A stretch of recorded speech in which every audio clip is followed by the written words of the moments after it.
আচ্ছা ন্যাপলা, বল তো দেখি, বাইরে ভূমিকম্প হচ্ছে কিন্তু তুই ঘরের মধ্যে রয়েছিস, তুই ঘরের মধ্যে থেকে কি করে বুঝবি যে বাইরে ভূমিকম্প হচ্ছে?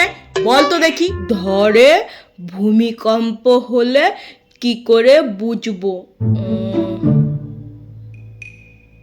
স্যার, আমি না এটা জানি না। আচ্ছা আচ্ছা, তুই জানিস না, তাহলে জেনে রাখ, যখন ঘরের মধ্যে ভূমিকম্প হবে তখন যে বিছানা মানে যে খাটে আমরা ঘুমাই সেই খাটটা না জোরে জোরে জোরে জোরে দুলবে, বুঝতে পেরেছিস? আচ্ছা এইটা বল, ভূমিকম্প ঠিক কখন হয়? স্যার, ভূমিকম্প রাত্রিবেলা আলো নিভে যাওয়ার পর হয়। এই, তুই কি নিজেকে কথা মনে করছিস না আমাকে কথা মনে করছিস সেটা বলতো দেখি। হ্যাঁ, রাত্রিবেলা আলো নেবানোর পর ভূমিকম্প হয়? কথা কোথা দিয়ে ছুঁচো বেল্লিক মরকট ইঁদুর, হ্যাঁ যত সব উল্টো পাল্টা কথা বলছে এখানে, ঠিকঠাক বল।